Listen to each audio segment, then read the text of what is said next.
Main Quad, Notre Dame campus. This is the heart of the university, anchored by three of its most famous buildings. On either side are Washington Hall and the Basilica of the Sacred Heart, whose bells keep the rhythm of campus.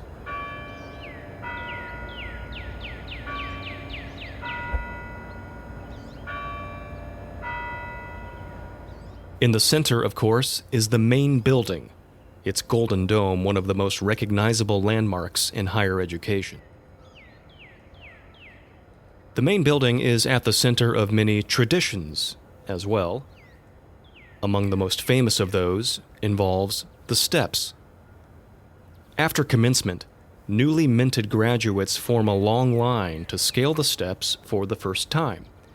You see, there's an unwritten rule against doing so as an undergrad.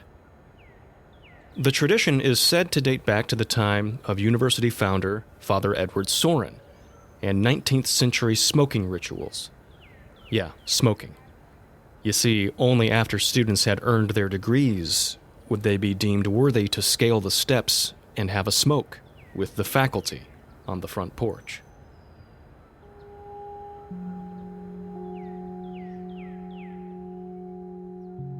Of course, this commencement weekend will be different. As graduates remain at their homes across the country and around the world amid the coronavirus pandemic, the university is holding an online degree conferral ceremony. A more traditional commencement celebration is planned for 2021. And that brings us right back to the main building, because the class of 2020 shares something in common with the class of 1879. Most who know the university know the story well. In April of 1879, a fire broke out. It destroyed what was then the main building and 4 other structures around it. A devastating blow for a fledgling university. Father Corby, who was the university president at the time, was the first to vow to rebuild, and quickly. That was all well and good, but in the meantime, the university community had to decide what to do about the seniors who were set to graduate. The day after the fire, a quick commencement ceremony was held, and everyone was sent home. And that, in turn, puts us back to considering today's graduating seniors.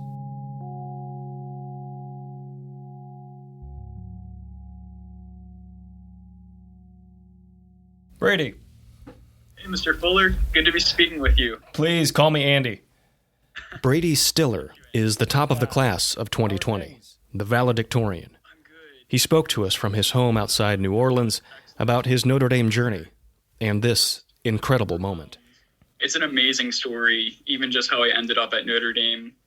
So I was a senior in college, looking at many schools during the long college search, and I was looking at a lot of Southern universities. I wasn't really thinking of venturing out too far. One thing that I was really looking for in a college was a Catholic university, but it was starting to become clear that that wouldn't really be financially possible for me. So some of the options started to dwindle down to the local state public universities in the neighboring Southern states. So that's overall what my college search was looking like.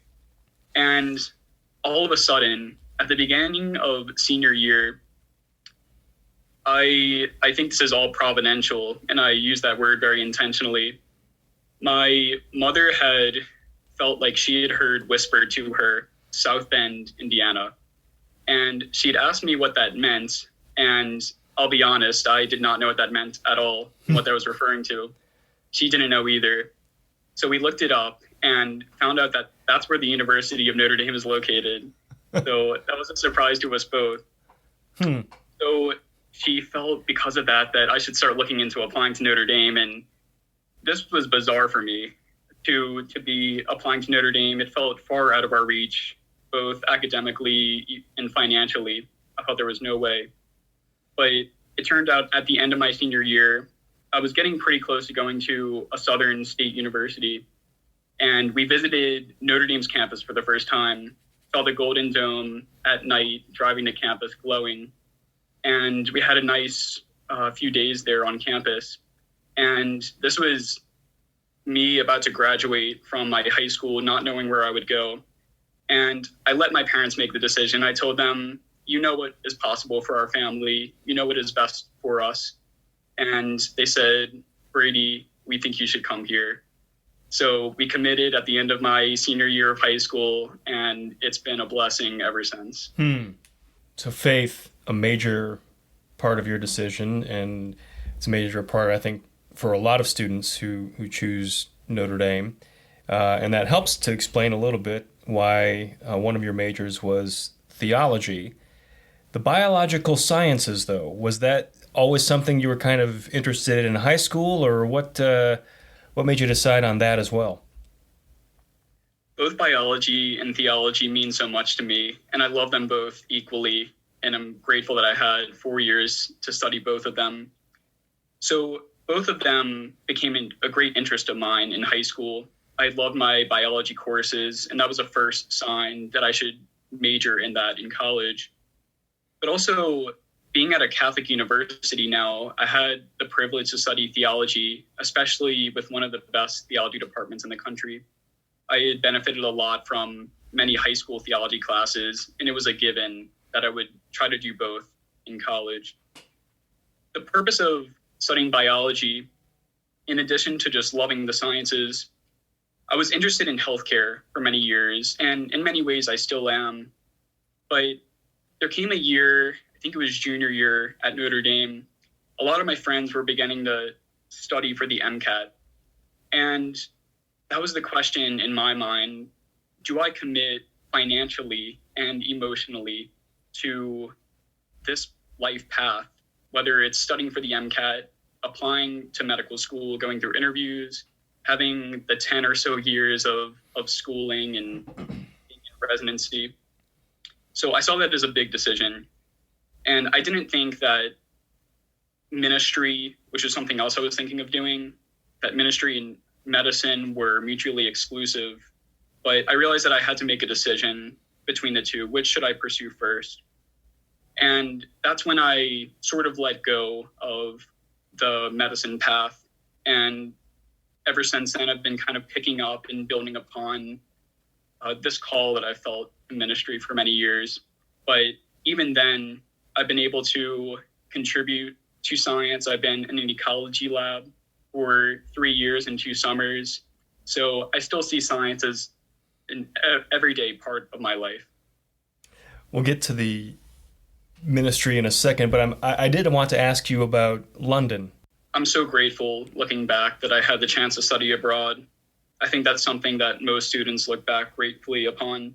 And it's funny that coming into college, that wasn't necessarily something that I felt like I needed to do. But as I learned about the many excellent programs that Notre Dame offers, I realized that that could be an important part of my experience. So in going to London, I had never been out of the country before. And so my world opened up. I think I saw more of the world than a lot of people see in just 4 months. Traveled to so many countries, all of the British Isles, maybe 15 cities in England in just 4 months. And a big part of that, of being in England in particular, was I just found out about this author, G.K. Chesterton, a semester before. Just the timing of it was amazing. And he became my favorite author immediately from that course the previous semester. But now I found myself in London on these streets that he roamed and worked as a journalist. He lived in a village right outside of London. And it was one of my goals in my 4 months abroad to go see all of the Chesterton sites. And fortunately, I was able to fulfill this goal. I got to go to his village, his home where he lived. I got to visit his grave. I got to visit this special collection that was at University of Oxford. Actually, the same archive has been, in this past year, acquired by our own university. It is now housed in the London Global Gateway.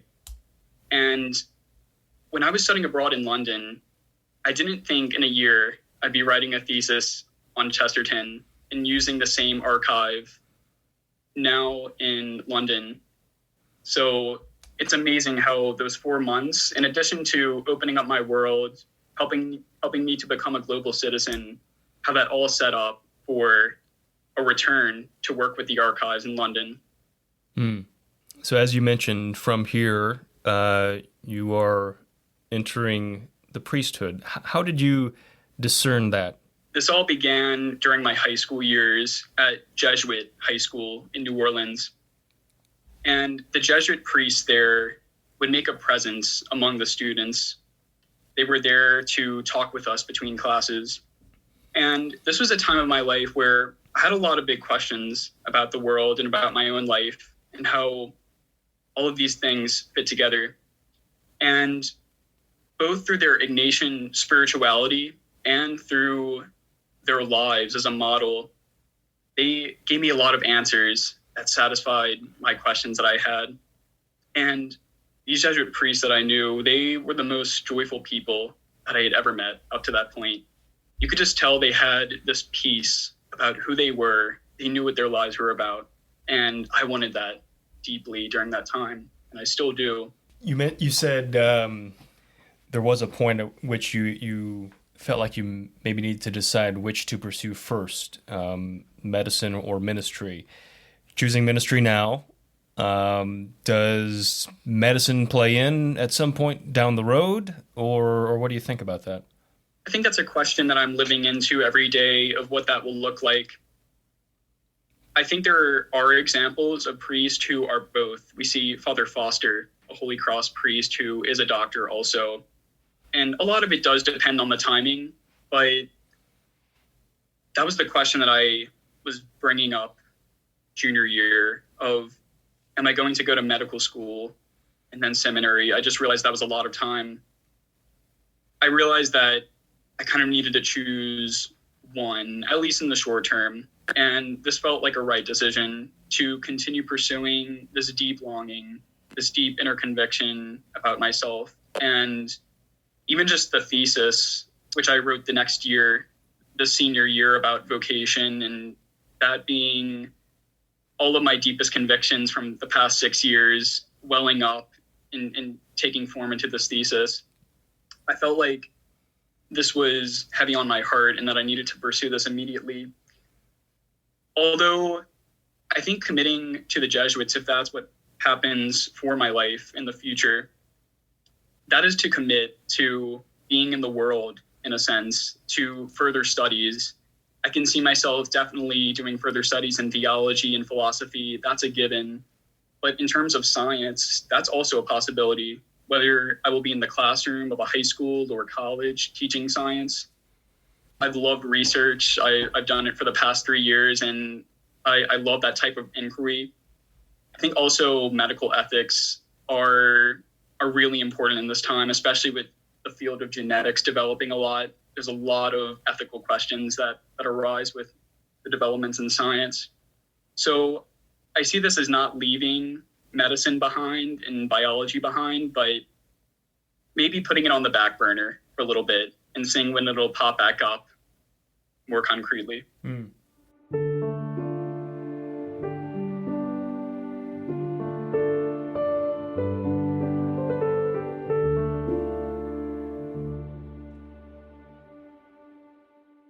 In this moment, the Notre Dame experience for graduating students is marked by upheaval. We'll discuss that with Brady after the break. With a Side of Knowledge is a podcast from Notre Dame that embodies a simple guiding principle. Everything's better with brunch. Our show features informal conversations between host Ted Fox, that's me, and all manner of scholars, makers, and professionals from both the university and elsewhere. We record each episode over a meal or coffee, ambient noise and all. You can find With a Side of Knowledge at provost.nd.edu/podcast or wherever you get your podcasts.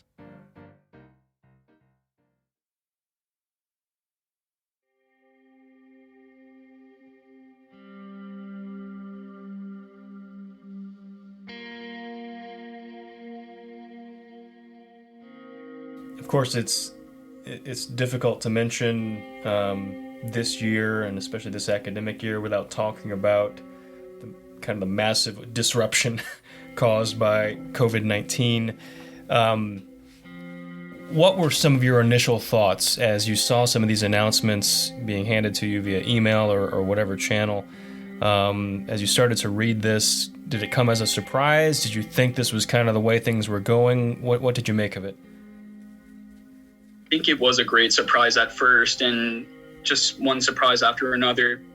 The way that I've been making sense of this time personally, and I think this would apply to many of my classmates, I talk about this as a season of losses. That's just what it is. And it's something that we can try to run away from, but that's just the reality that it's been. It's a time of slowing down, of maybe letting doors close, but that's okay. That's okay to live into.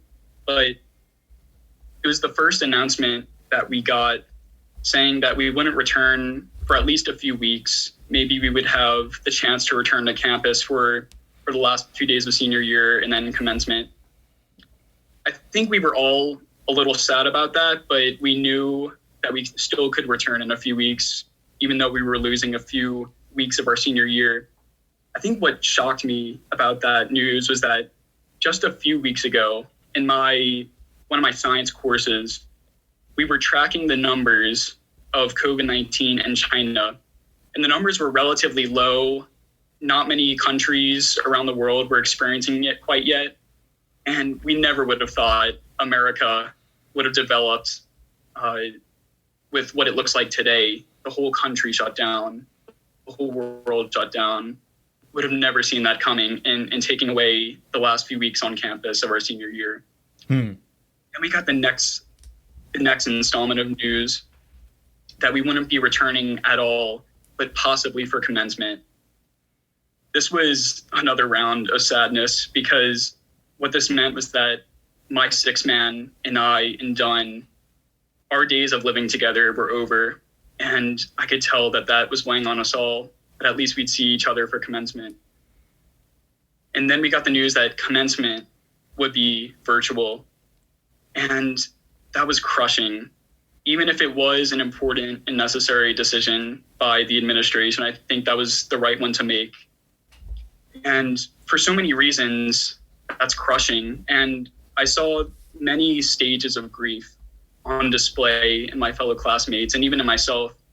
There was a shock that 4 blessed years at Notre Dame could end like this. Just a lack of closure, not having commencement at the end of it, which was something that all of us, whether we've been Notre Dame fans our whole lives or not, we've been looking forward to this day. It's the culmination of it all. And just not having that sense of closure and celebration. I think there was also just anger and frustration that these uncontrollable circumstances could do this to us. But I've also seen leaders in my class step up, and they've been integral in talking with the administration. I'm proud of both the class leaders and the administration for advocating for a traditional commencement next year. And even though that's a long ways away, I think all of our waiting and hoping will pay off, and that will be a glorious time together in a year.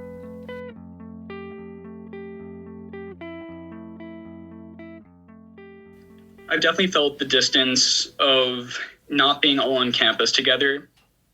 There have been a lot of friends that maybe I've just lost touch with for a little bit. I think we're all just spread across the country and the world right now, maybe in different communities. We're with our families, just trying to make sense of what is going on right now. That being said, a lot of things have continued with the classes being pretty regular. The professors have done a good job adjusting, but also other groups that I've been a part of.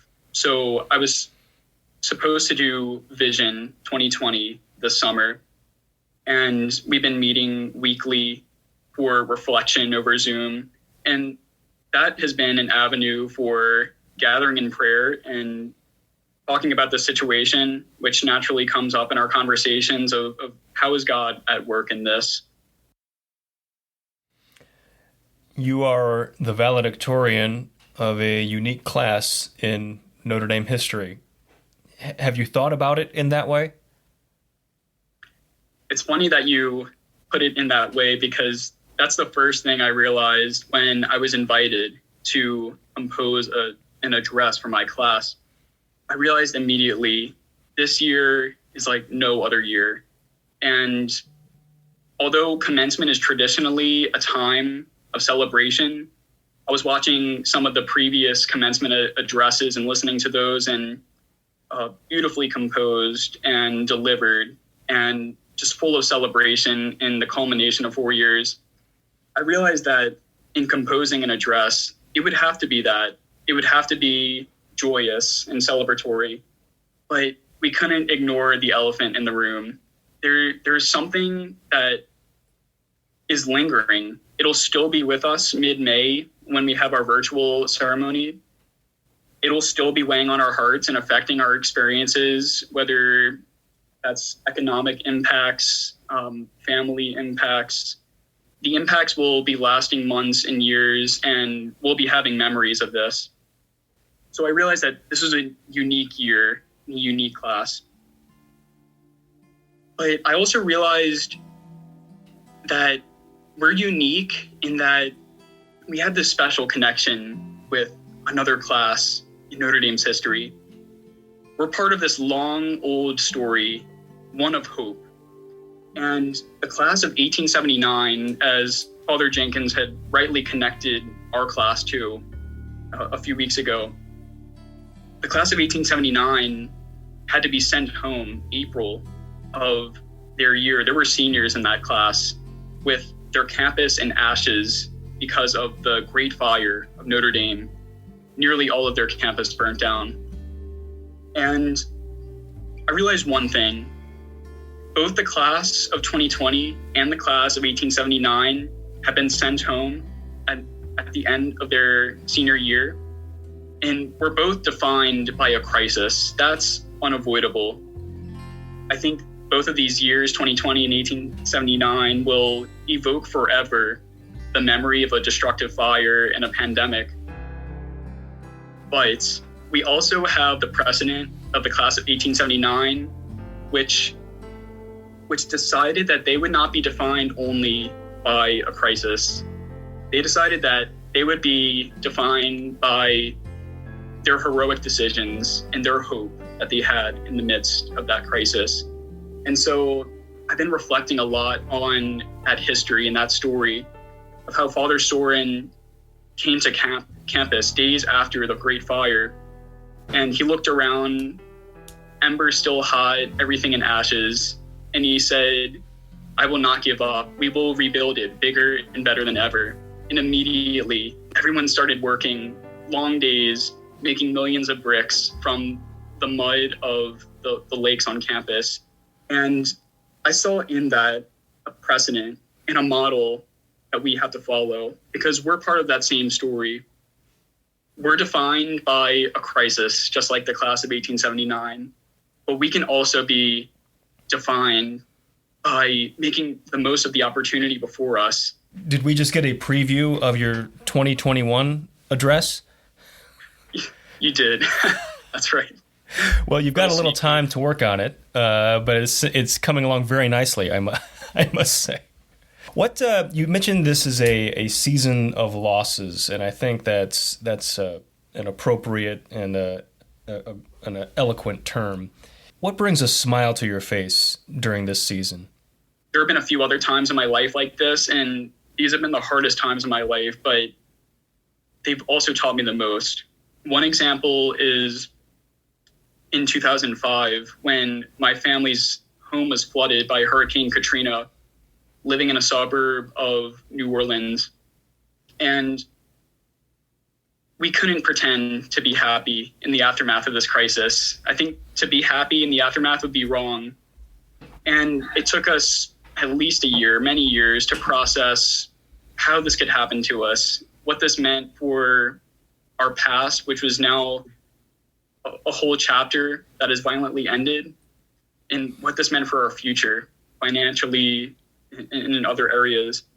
So I see that connection between our time going through Hurricane Katrina and also what we're going through now as parallel experiences. And I feel a lot stronger because of what I went through back when I was 7 years old. And I've also let those things be taken away. The circumstances are uncontrollable, and that will happen many times in our lives where we can try to control things, but it's really out of our hands. And so I know that with God, the best is yet to come.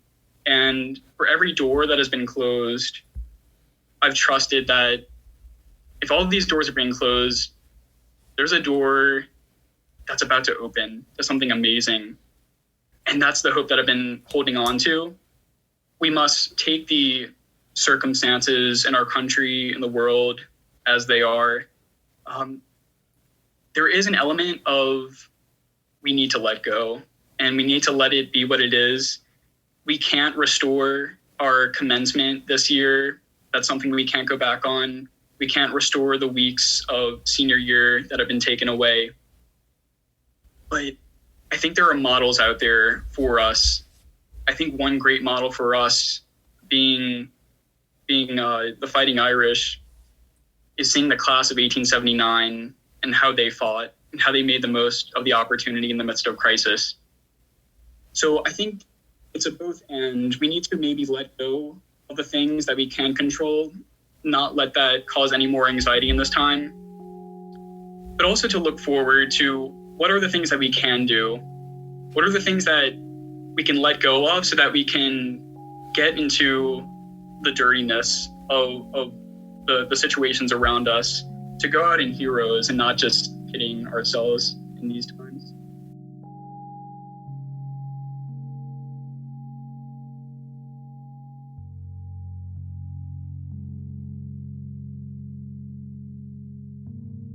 Brady Stiller, congratulations. Thank you very much for joining us. It was a pleasure to speak with you.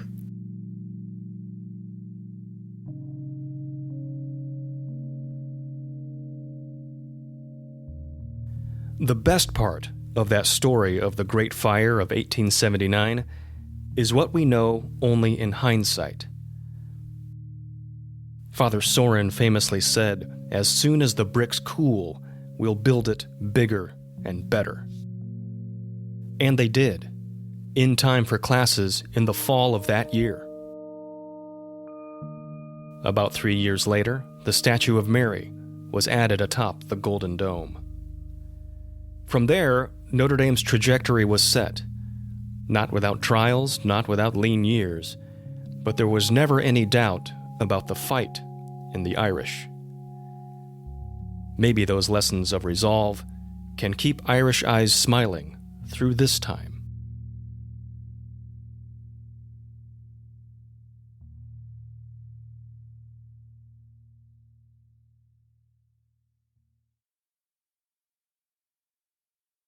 Thank you for listening to Covering Coronavirus and to Season 2 of Notre Dame Stories.